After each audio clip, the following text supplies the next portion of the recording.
So we were chatting over the break, and I'll give you here's another footnote freebie for you. So we were talking about how people don't seem to know how to argue. Or you get into an argument with somebody, and it's not an argument, it's a grudge match. Here are the three components.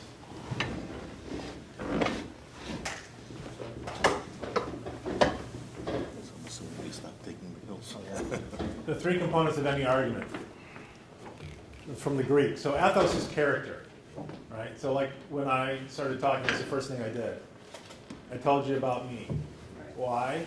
So you knew why you should listen, other than you have to. Right? So that's character. Pathos is emotion. Logos, facts, or logic.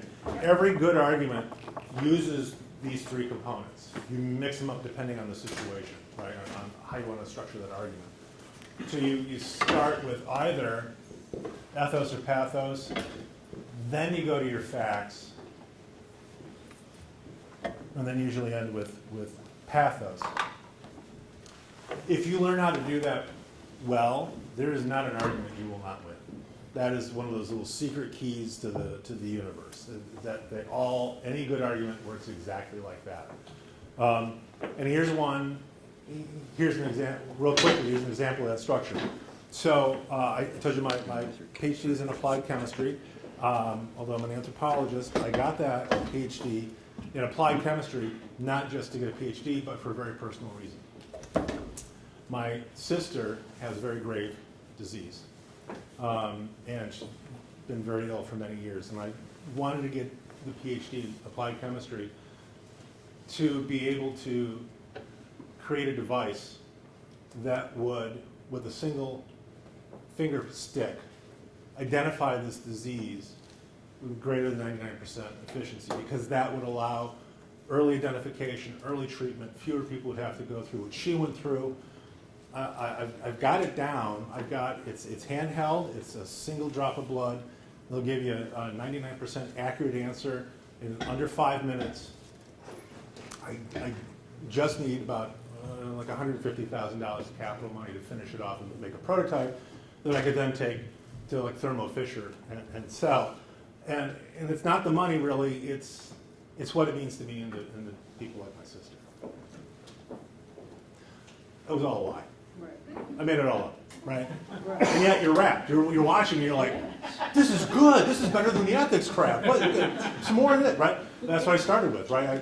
Here's the character, the ethos. This is why I'm doing it. A little pathos, the emotion, the logic. Here's where it's at. Here's what I need. That's any good sales pitch, right? And at the end, that little bit of emotion. Every good argument works exactly like that. You figure that out, the world is your oyster. And it's going to be filled with pearls. Okay, enough of that footnote. And enough of the hypotheticals. We're going to talk about a real story, a legal case. Queen versus Dudley and Stevens.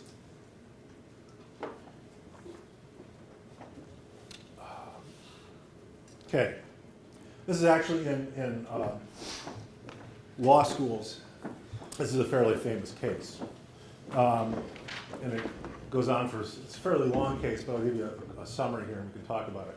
Now, while I'm talking to you about the case and the facts of the case, what I want you to do is think about, as the jury, how would you rule?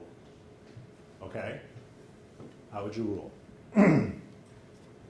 So a newspaper account at the time describes the background of the case, saying that a sadder story of disaster at sea was never told than that of the survivors of the yacht Mignonette. The ship foundered in the South Atlantic Sea, 1,300 miles from the Cape. There were 4 in the crew. Dudley was the captain. Stevens was the first mate. Brooks was a sailor. And these were all men of excellent character, according to the newspaper account. 4th member was a cabin boy, Parker, 17 years old. He was an orphan. He had no family. He had gone on this is his first trip to sea, hoping it would help him become a better person, a man. That was not how it turned out. Now, the facts of the case aren't in dispute. No one is disputing, none of the people involved dispute the facts of the case. Here's what happened. A wave hit the ship, hit the mignonette, and it went down. 4 crew members got into a lifeboat. The only food they had were 2 cans of preserved turnips and no fresh water. For the first 3 days, they ate nothing. On the 4th day, they opened one of the cans of turnips and ate that. The next day, they caught a turtle, and together with the other can of turnips, that kept them going for the next few days. And then for 8 days, they had nothing. No food, no water. Now, Parker, the cabin boy, is ill. He drank seawater against the advice of the other crew members and became gravely ill, because that's what happens when you drink salt water. He's dying. So on the 9th day, Dudley, the captain, suggested that they should all have a lottery and draw lots to see who would die to save the rest. Brooks refused and said, so therefore, no lots were drawn. Brooks said, I'm not going to participate in that, so they didn't draw any lots. The next day, still no ship, still not rescued. So Dudley tells Brooks, turn your head, don't look, avert your gaze, and he motions to Stevens that Parker, the cabin boy, needs to be killed. Dudley offers up a prayer. He told the boy his time had come and killed him with a penknife, stabbing him in the jugular vein. Brooks overcame his objections to share in the meals. And for 4 days, the 3 of them fed on the body and the blood of the cabin boy. When they were rescued, Dudley describes the rescue in his journal with what can only be described as staggering euphemism. He said, on the 14th day, as we were having our breakfast, a ship appeared. The 3 survivors were picked up by a German ship, and they were taken back to Falmouth, England, where they were arrested and put on trial. Brooks turned state's witness. Dudley and Stevens went to trial, but they didn't dispute the facts. They claimed that they had acted out of necessity, and that was their main defense. They argued, in effect, better one should die that 3 could live. Prosecutor wasn't swayed by that argument, and he said, murder is murder, period. So the case went to trial. Now, for you, put aside the question of law. It's going to be tough, for this room particularly. Put aside the question of law, okay? And think about what they did, was that morally permissible or not? How many of you think that killing and eating Parker was morally, the way they did it, was morally permissible? How many of you think so? 1. How many of you think it was morally impermissible? Some. We got some fence sitters. Okay. So, the minority. Sir. Why would you exonerate them? Cuban?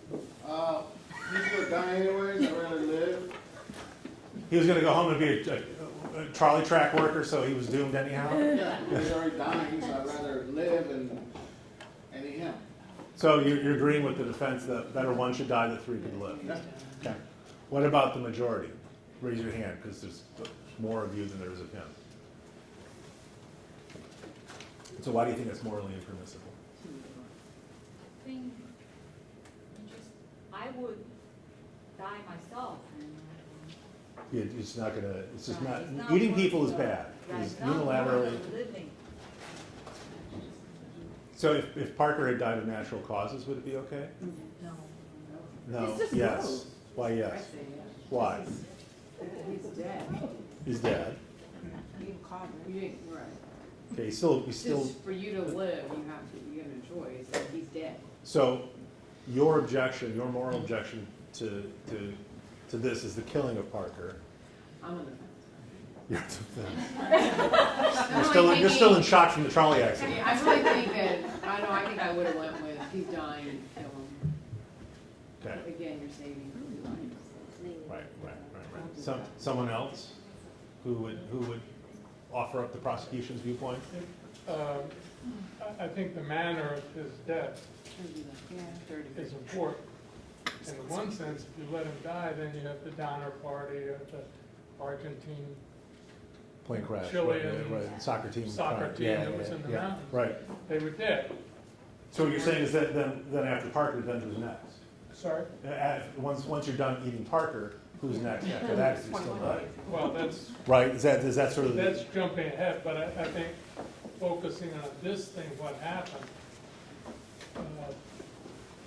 if the four of them had said, okay, let's draw lots and do it, then everybody agreed to the situation. To the lottery? Yes, Right, okay. so I wouldn't have a problem with that. Why? Why would I? Why? In other words, everybody, We just talked about this at break, you gotta be able to say why. everybody agreed to the circumstances. So it's the process. Yes.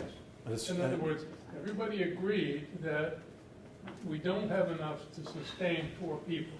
Right, We have to get down to three. How are we gonna do it? The only fair thing would be a lottery, right, and everyone, okay, yeah, I agree. right, You know, okay.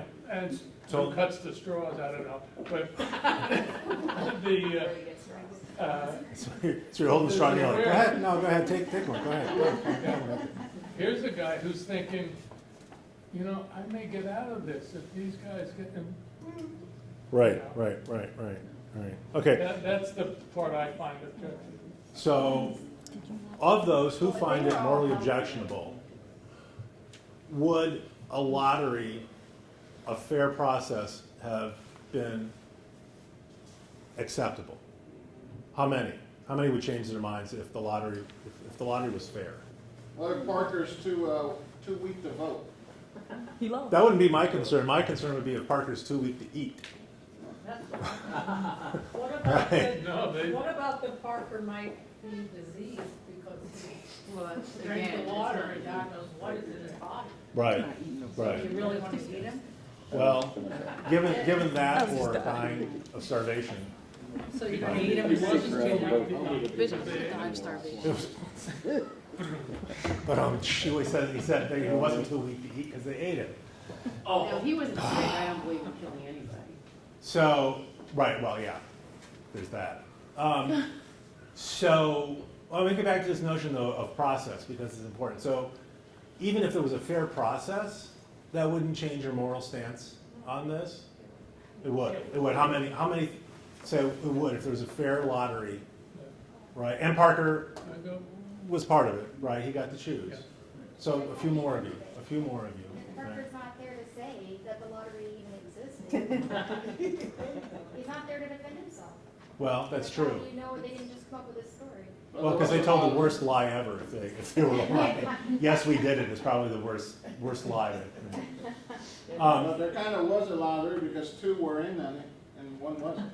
And one wasn't, right? And that's another question is that in terms of Brooks saying, I don't want any part of no, it's a good point. It's a good point. Brooks saying I don't want any part of this. Dudley and Stevens sort of outvoted him Right, without ever voting, right? They just said, don't look, right. which is, again, another really weak ethical argument. I'm going to do something, you won't like it, so don't look. That doesn't mean you didn't do it. You still did it. It's just you didn't see me do it.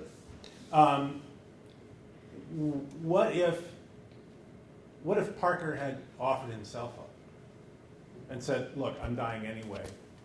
Kill me and eat me. How many of you would change your moral stance on that? Fewer. So even if he offered himself up voluntarily, assuming he's in his right mind, we'll just go with that. That act of self-sacrifice would sway you? Some? Would some? What if they asked Parker, because I'm pretty sure nobody consulted him, at least by their account, right? Right. Sorry, Parker, do you mind?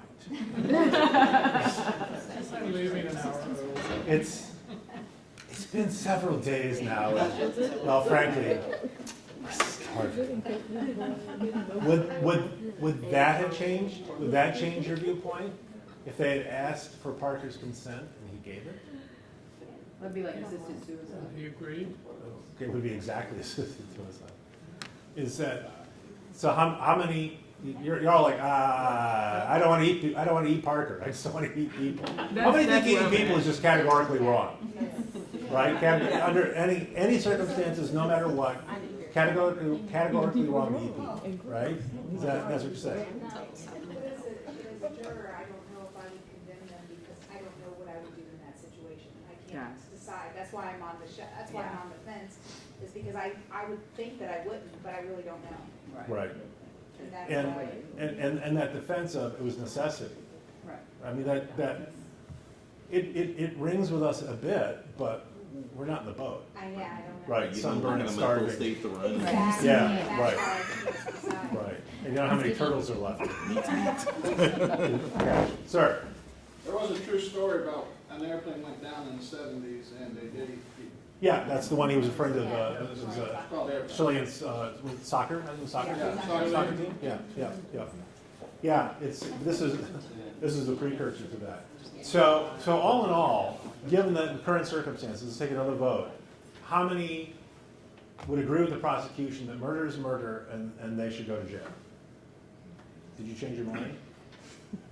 Okay, no, so it's still, okay, so, and how many, okay, 1, 2, okay. And how many think they should be acquitted because they did what they did out of necessity? Okay, interesting. Interesting. What's the verdict? What was the verdict? Dudley and Stevens were sentenced to statutory death penalty, and they were recommended for mercy.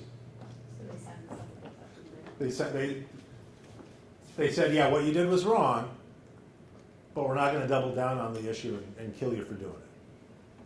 Which They granted mercy. they were granted. I recommended is sort of suggesting. And you know what? We're thinking about not killing you, but we'll get back to you. Okay.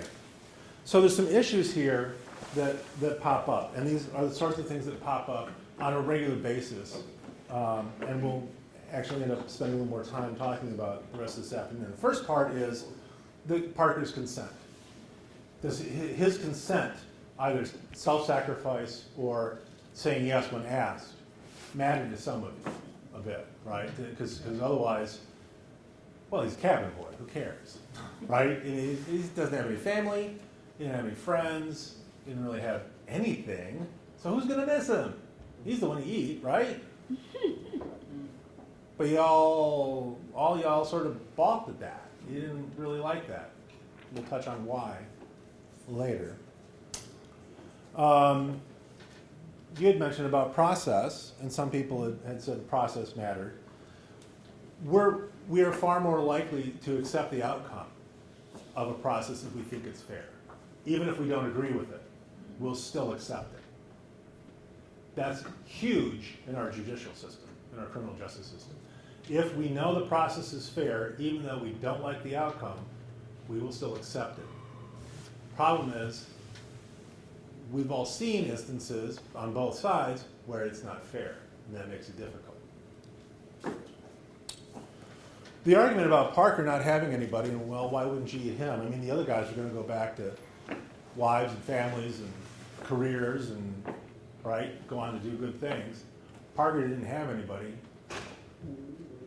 Why was it okay to, why would it be okay to kill and eat Parker in that regard? Because those three guys are going to go on to, and their kids and their kids' kids and et cetera, are going to go on and do good things, right?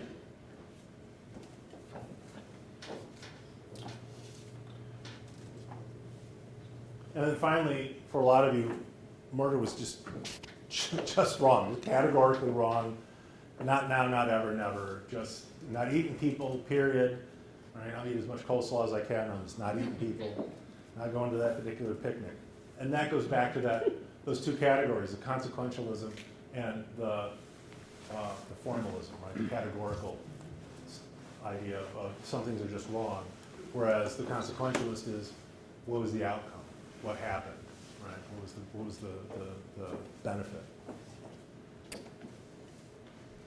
So we're going to talk about the consequentialism first. I'm going to call it utilitarianism because there's even though it does deal with the consequences, it gets called utilitarianism more often, and because there's a key technical term, it's ethics, technical term that goes with utilitarianism. So, Batman, if you're familiar with Batman at all, he has one rule. He does not kill. Ever. Okay?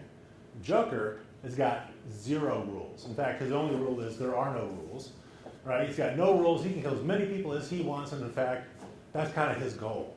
Right? How many people can I remove from the planet at one time? Okay? Should Batman kill the Joker?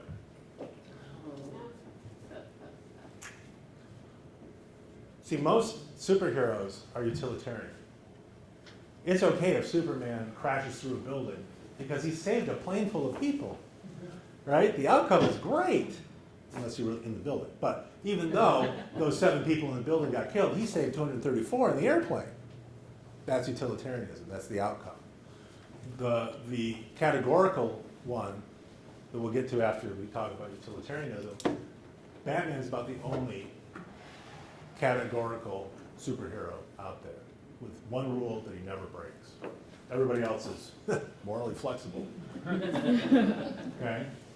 So, in terms of making people happy, Batman should break his one rule, right? How many thousands of lives is he going to save if he takes the Joker out? Because the Joker's just going to go and keep killing until he can't kill no more, right? But he'd have to break his rule.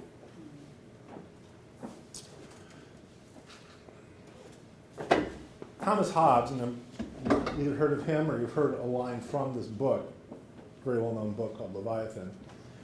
He said that in a state of nature, that is, no laws, no government, life would be solitary, poor, nasty, brutish, and short. If you have freedom of all things, that is, without government, right? So in a state of nature, you have freedom to do anything you want, and the problem is you have the freedom to do anything you want, and so does everybody else. So if I'm bigger than you and I want your piece of cake, I'm going to come over and I'll take it. And if you don't like it, I'll hurt you. That's state of nature. Because I'm free to do that. Nobody's going to stop me, except maybe you, because you're bigger than me, right? And you want both our cakes, right? That's the problem. From Hobbes' point of view, that's the problem with state of nature. That's, for Hobbes, why we have government and laws. Because otherwise, everybody runs around we're all jokers, right? We all run around doing whatever we want, and there are no consequences other than the next bigger person, right? Or the next smarter person, or whatever it happens to be.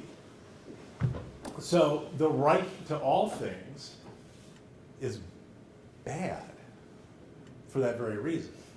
There's actually too much freedom, right? Too much liberty. And again, another phrase you probably heard from that book that Hobbes uses is, it would be war of all against all. We'd be constantly scrambling for everybody else's cake. So Hobbes said, look, here's why we need government. Here's why we need authority, okay? People are afraid of death, and they lack both the things necessary for a happy living and to avoid death, right? They want to stay away from death, and they want to go to things that make them happy. So what we do is we accede to a social contract. We make an agreement amongst all of us to say, look, I'm going to give up the right to punch you and take your cake. Because I'm also going to give up the right for him to punch me and take my cake. Right? So we're going to give up some of our rights, some of those liberties under a state of nature, in exchange for some stuff we don't have to worry about, like public safety, right? So for Hobbes, society is a population and a sovereign authority to whom all individuals in this society cede some rights for the sake of protection. That is, Hobbes is Okay, let's not mince words. Hobbes is a fascist, right? He doesn't, there's no sections of government, there's no distribution of job duties within government. There's one authority, and they can tell you what to do about everything, right? Where to live, where to work, everything. He wants that one overall ultimate dad figure to run everything, right? Because it's for our own protection. So individuals are thereby the authors of all decisions made by the sovereign, right? If the king says, you can sell tea, but you can't, then you can and you can't, and that's how you go about your life, right? King, queen, ultimate authority, whatever you want. So there's no separation of powers, there's only one overall authority. But Hobbes says, look, this is way better than war of all against all, right? It's better than us running around stabbing each other for cake. So, and again, for Hobbes, this sovereign authority, right, this ultimate authority, everything, civil, military, judicial, religious, even language, everything. So the main idea to take away from Hobbes is this idea of we'd rather not be stabbed for a piece of cake. We'd rather be able to get through our day on a regular basis without fear of certain things, right? And just get through the day and have a decent life. All right? Good idea, however, that whole ultimate authority thing about this time wasn't really playing well. So John Locke comes along and says, look, people are basically rational animals. I mean, we can think our way out of a lot of situations. We are also autonomous. That is, I get to choose. I chose not to have cake. I use a lot of food examples. They're easy to relate to. I chose not to have cake, right? I am autonomous, and no one's shoving cake down my throat. Do it at the break. No one's shoving cake down my throat, right? So he says, look, we're born, we're down here. So he fights against this notion that was popular at the time, which is you're born with some ideas in you. There are some innate things about being a person that everyone is born with. And Locke said, no, it's crazy. You can go through all the literature you want, and there is no single universal rule that permeates every culture, every bit of history. Oh, what about bad to kill people? Lose an Aztec ball game, right? Locke says, look, that doesn't hold out. We're blank slates when we're born, right? And we all have roughly the same capabilities to think our way through problems. But we're blank slates. There's no innate sense of right and wrong. Although I'll give you an example a little bit later. It says there might be. But there's no universal ideas, and there are no universal truths that everybody finds. So now, how do we know what we're supposed to do? For Locke, everything we know, we gain through experience. So we do start out as a blank slate, and we slowly fill it as we go through life. Screw up, learn, try again. So different kinds of experiences produce different kinds of results, and ultimately different kinds of people with different kinds of behavior. And if people are essentially blank slates at birth, people are equal in their potential. We are all the same in that regard. So for Locke, yeah, we started out in a state of nature. Hobbes is right. It wouldn't be pretty. But state of nature is unstable, right? Because we have all of them, all the freedoms, all the time, right? So we need to relinquish some rights, and that is that contract. And that's what Locke talks about. This came from a book by Rousseau called The Social Contract. But Locke takes us a bit further in that he says, look, what we're really looking for is a stable environment. We want to be secure. We want to be able to go to the store, buy a cake, and not get stabbed for it on the way home. Right?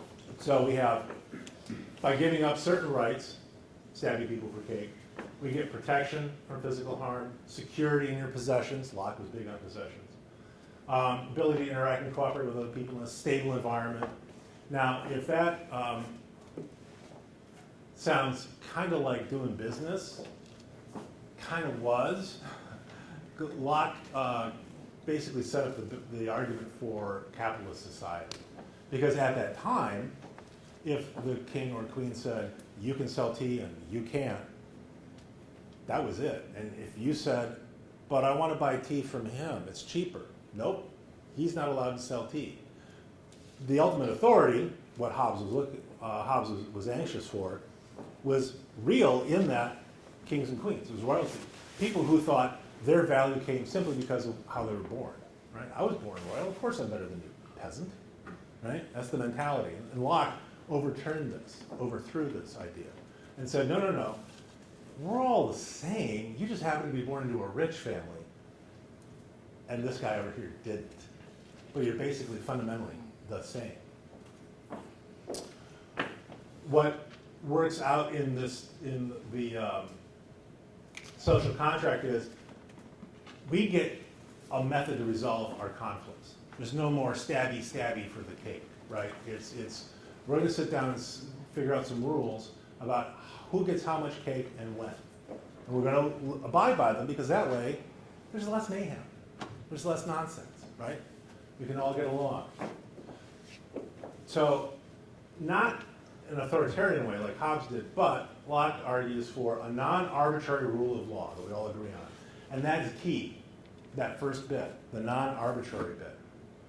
Because if it's arbitrary, you're back to royalty, right? I think you should sell tea. Why? Well, I like you. It's arbitrary. That's not, we didn't all agree on that, right?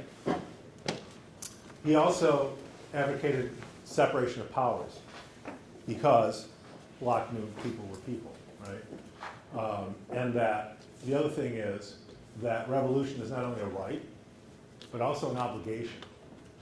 And a lot of Locke's thinking is what drove not only the French Revolution, but our own revolution. Because again, he's saying it's not only the right of the people to revolt, but sometimes you gotta, because it's the right thing to do. If you're under an oppressive regime who's saying you can't sell tea, and you're probably the best one at selling tea, you got a problem. Because you're not being treated as an autonomous, rational individual. Okay? So they have a profound influence. If you go through and read, and I make my students read it because I find out they've never read it, I have them read the Bill of Rights and the Declaration and the Constitution, rather. And the wording in there, right? All men are created equal. The right to life, liberty, and pursuit of happiness, right? Essentially coming from Locke's writing. It's part of what I talked about, right? The growing mercantile class. Crown could stipulate. Locke said that's not right. That doesn't make any sense. And so these demands for free trade played a very strong role in both our revolution and the French Revolution. So, as I mentioned before, he provided basically a basis for free trade and a capitalist society with limited representative democracy. So this is a phrase that gets used with Locke. Legitimate government of consent. That is, we've all agreed this government is legitimate. If not, what do? Revolt. So governments are instituted by the citizens of those governments. That is, we the people, right? We the people. We all vote. Rulers have an obligation to be responsive to the needs and desires of the citizens, and no ruler can claim absolute power over all elements. And that was also part of that separation. Right? Very influential in terms of how our country got founded. So a country or a government that failed to adequately protect the rights of the citizens or overstepped was doomed, right? According to Locke, it was your ethical requirement. It was your ethical requirement. But arbitrary, that key word, arbitrary decisions. Not just because you don't like it. That's different. There's a lot of things, I work for the federal government, there's a lot of things the federal government does I don't like. Arbitrary decisions. That's the problem. Because that then takes away from process, which should apply to everybody. Now, in terms of consent, I'm in a social contract. I'm pretty sure I didn't sign anything when I came out of the womb. I don't remember, right, putting my name on something and going, yeah, no, I agree to all that, right? Consent means what then? Because I'm pretty sure you guys didn't sign anything either. I don't remember a lot of ballpoint pens down there with the obstetrician. What does consent then mean in terms of a limited government by consent? Or legitimate government by consent. What does consent mean? And you were on a roll too. You were all about the cannibalism and the running people over the trolleys. And we get the consent and you're all clam up. You failed to object to it. You failed to object to it. Okay, anybody else? Well, because it's like you say, you come out of the room, you don't sign anything, it's Right. not brought up to you. But that's the You're brought up in that environment rule of, du jour, right, you know, that's what's existing. implied consent. Implied consent, yeah. Tacit, probably. You just leave the country. Oh, yeah, well, there's also rules about that too, but, and other countries have other rules about, et cetera. So what does consent mean then? Does it just mean fail to object? Does that mean it's okay because you shut up? I don't think you understand it originally, what it may, you know, Right. what you're signing on to. So you fail to object, but then the state holds you to your situation because you failed to object to consent. And then when would you object to consent? When things got to the point where you couldn't handle When? it, or the revolution. When it infringed on your civil liberties. Yeah. And I thought the If- word if was your up, civil was liberties closer, I are thought the word was important, closer. I think. That when there are arbitrary decisions being made, Yes. right? When that fair process that should apply to everybody doesn't, right? What if the majority is 50.01% of the population, so they get to make the choice and you're part of the not quite majority? What then? What happens if they decide to take?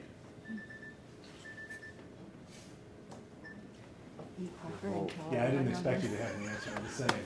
This is the sort of stuff you need to think about. Choice. Well, right. That goes back to then, how did the majority get to that point? Is it something that so evenly divides the country that there's no real majority on it, right? These are deeper questions, and these are the sorts of things that you need to think about, not just in terms of voting, but also in terms of things like rules, regulations, local laws, protocols in your laboratory, regulations in your department, social interactions, right? The revolutions in France and America absolutely scared the crap out of the royalty in Europe, as well it should. And most of the thoughts that came out of the Enlightenment pushed freedom, equality, and progress. This is where you get one of the major shift in governance in human history. One of the guys that pops up, I apologize for not having his first name up there, is Jeremy Bentham. And Bentham was an interesting guy, way ahead of the curve in terms of thinking it for his time. He thought that there should be individual economic freedoms, church and state should be separated, people should be free to express themselves. He pushed for equal rights for women, right? He was a contemporary of Locke, basically. The right to divorce, decriminalizing homosexual acts, animal rights, all of these things. Way ahead of his time. Way ahead of his time. He called it consequentialism, but it's actually talks about utility. He said, look, here's how you make ethical decisions. You figure out an action, all the good things that will happen from that action, okay? And then you weigh all the bad things that will happen from that action. And if the good things outweigh the bad, then it's okay to do. Better that one should die, that 5 should live. That's utilitarianism, that's consequentialism, right? That's the sort of thing that goes into it. And he, in fact, had what he called the utilitarian calculus. He had a way, he wanted to make ethical decision-making a little more logical and scientific, strangely enough. But he called that utility. The amount of happiness is utility. How much good, okay? So that's why I call it utilitarianism, because utility is a technical term. It's the amount of happiness produced. And it's the amount of all the happiness, okay? Now, it's based on the ethical notion of hedonism, and that is pursuit of pleasure and avoidance of pain, right? You'd rather somebody scratch you in the head than hit you in the head. It's just natural, it just comes naturally. That is not the toga party stuff, right? That's egoistic hedonism. That is, your pleasure comes before everybody else's, okay? So hedonism is okay. Egoistic hedonism, generally seen as bad, okay? But hedonism is just, I would rather be warm and comfortable than laying on a bed of cold, sharp glass, right? So the other aspect is, don't worry about distinguishing personal happiness from social happiness. And again, that idea of weighing everything out. So if we say, okay, look, we're going to, either we have money to build a new school or a new hospital, well, let's start figuring out how much good comes out of the school and how much bad, how much good comes out of the hospital and how much bad, and that's how we assign our money. That's where we put the money in the budget, right? You guys see this anytime, if you ever have to deal with budgets, you gotta make those kinds of decisions. Do we need new instrumentation? Do we hire more chemists or biologists or whomever, right? It's the total amount of utility. So you gotta look at everything, okay? And that makes it tricky. Unless, of course, your wife works for the hospital. Unless your wife works for the, or is a school teacher, right? And then there's gonna be a little slice of happiness that is not maximized. And that's your goal, maximize utility. If you wanna think about utilitarianism or consequentialism in one short phrase, maximize utility. The greatest good for the greatest number. That's what Bentham was all about, okay? That leads us to cost-benefit analysis, which is a mainstay in our modern culture, mainstay in governmental decisions, the mainstay in your personal decisions, right? Do we get a new car or not? Do you rent? Do you own? Do you take a vacation or do you save up for Johnny's college, right? So cost-benefit analysis is, it's possibly one of the most, it's one of the most obvious examples of utilitarian thinking that is extant in the modern world. So when we do cost-benefit analysis, we use dollars as a proxy for utility. It's cost, right? What's the cost? There are questions about whether you can do that and do that well, but that's what we're going to talk about. But all organizations do this, governments, companies, your household, right? And you look at the costs and benefits and then you make a decision. So, as an example, the Czech Republic proposed an excise tax on smoking, right? Philip Morris, which is, if you don't know it, a tobacco company, does a huge amount of business in the Czech Republic because a lot of people smoke. Hence, the Czech Republic wanting to put an excise tax on smoking to try to get people to knock it off. So Philip Morris funds a CBA study, cost-benefit analysis of smoking in the Czech Republic, and they determined that the Czech Republic gains by having its citizens smoke. So there's sort of the upshot of their study. Costs are increased healthcare costs by having people smoke. But benefits, we get tax revenue from cigarette sales, healthcare savings because they're gonna die soon. And you don't have to pay healthcare costs for dead people. And the same for pension savings. Well, if they're dead, they're certainly not going to collect their retirement. Housing costs for the elderly, all of that. So they tallied all these up and they said, that's how much you're going to save by not having this excise tax. right, by letting people smoke. And that's about $1,230 a person. What do you think of that? Is that good utilitarianism? Is that a reasonable way to make an ethical decision? You were all for it a minute ago. You're like, no, that makes From that sense. point of view, What? from the point of view of the company. Well, yeah, from Philip Morris's point of view, sure. But they got proof here. If we're gonna go with the greatest good for the greatest number, if one should die so that 5 can live, that's utilitarianism, so is this. So you're all kind of looking at me kind of funny now. What's wrong with this? Huh? Anyone? Bueller? What's wrong? What's wrong with it? So you agreed that one should die so that 5 could live. Why is this wrong? Why are you squeamish about this? Such a low dollar amount for a human life.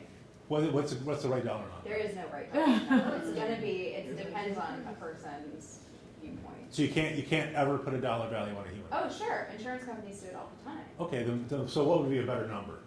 I don't know, I'm not an insurance company.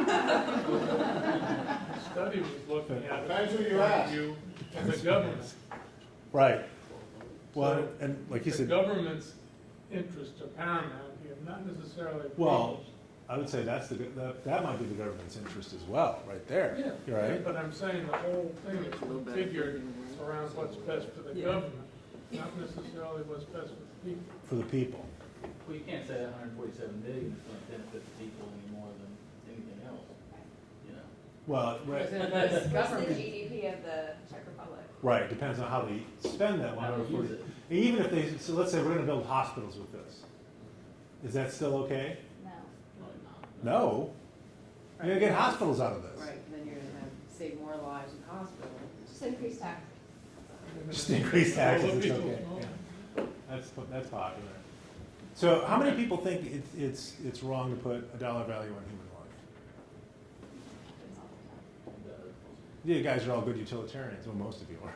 Some of you are lousy utilitarians, but that's probably okay. Well, your original thing with the 5 guys on the track and the 1 guy standing over here essentially puts a value on human life. One life is worth 5.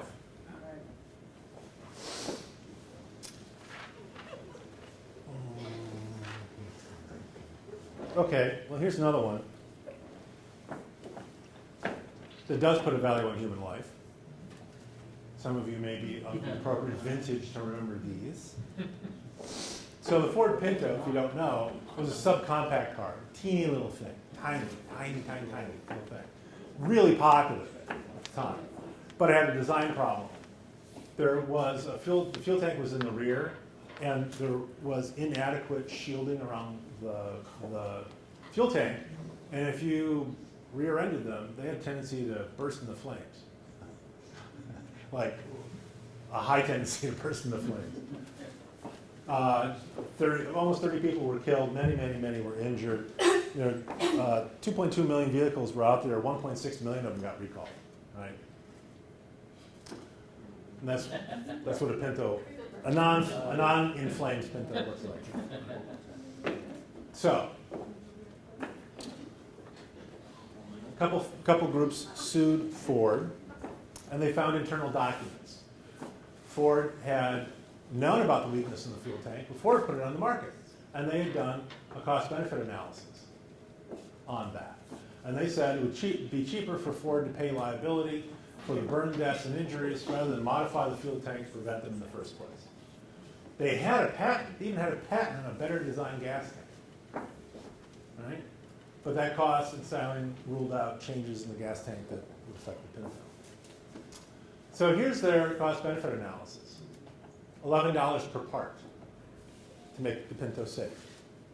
Times, they estimated they'd sell 12.5 million cars, $137 million. Benefits, if you have 180 deaths, and $200,000 per death, per person's life, and $67,000 for an injury. And now we gotta go back and we figure, about 2,000 of those cars are gonna blow up. We gotta fix them for $700. That's way less than 137. Let's just go with the bad design and the cheaper part. These are internal Ford demos, right? Internal Ford demos. Sir? That still applies. With Tesla, it was happening the same with their batteries. I'm sorry, say that again. Tesla was happening the same with their batteries. They know it's broken, but they'd rather sell the car. I would argue that probably every major corporation has gone through this exercise at one time or another and failed, but they haven't failed to that extent. Right. You gotta, to really have change, you gotta screw up badly, right? You really gotta muck it up to get change, and that's what happened here. And it's the same idea with a lot of companies, a lot of designs like that. They do the cost benefit, but they're missing the point. That is, they actually estimated 180 deaths. Right? Stop and think about that for a second. 180 people are going to die. Oh, that's good. Okay, what's next on the agenda, Frank? Right. Right? What's the next bullet point? But I would argue that happens all the time, and yeah, 12.5 million cars. The Happens all main the thing time. there is it's not you that's dying, Well, that and you probably own Ford stock. and the whole report is from the point of view of the company. Right, again. What's best for the company. Right. Right, exactly. Now, does utilitarianism still seem like a good idea?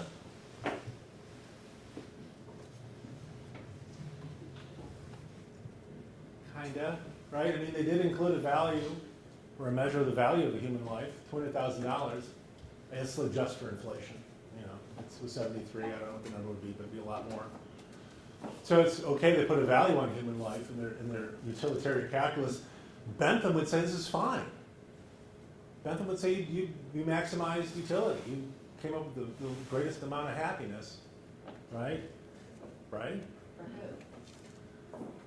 Bentham would agree that the utilitarian calculus in this was flawless. He would argue that about the actual utility, how much happiness was actually generated from 180 people dying. So, do you agree with the utilitarian theory? One of the things you need to remember is we all do this on a daily basis.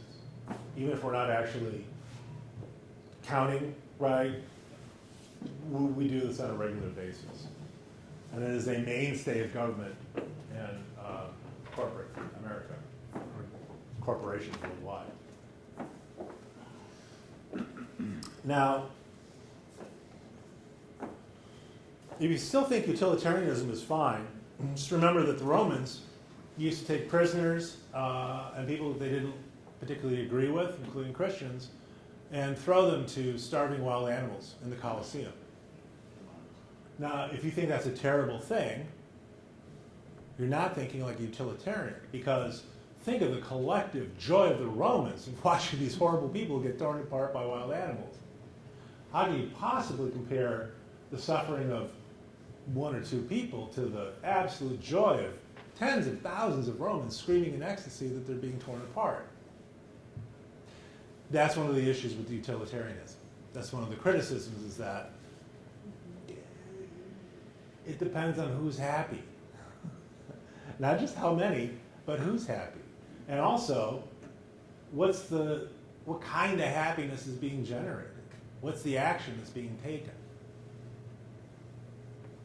All right, so the main criticisms are, first of all, you don't sit there and go, okay, should I have another piece of cake? Okay, let's see, what are the costs? I don't want to get fat. I don't want to get tooth decay. I don't want, you don't go through that. You don't go through this desperate calculus every time you want to make a decision.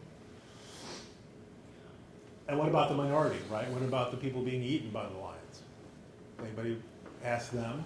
No, because you're too concerned about, right, the end justifying the means. You're too worried about all the happy Romans. Self-serving, your point, well, those studies were drawn up by the companies that had an interest in that, and it served their self-interest. And the other thing is, can you really condense a person down to a dollar value? I mean, the upshot is you have to. You couldn't make a decision on any public good without that some way, shape, or form. But is it right? I'll leave that open.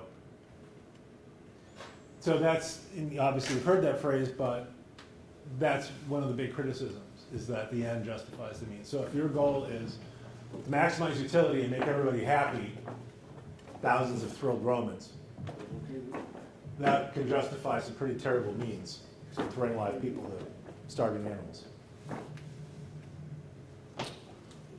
Come back to that. So let's take another 5-minute break.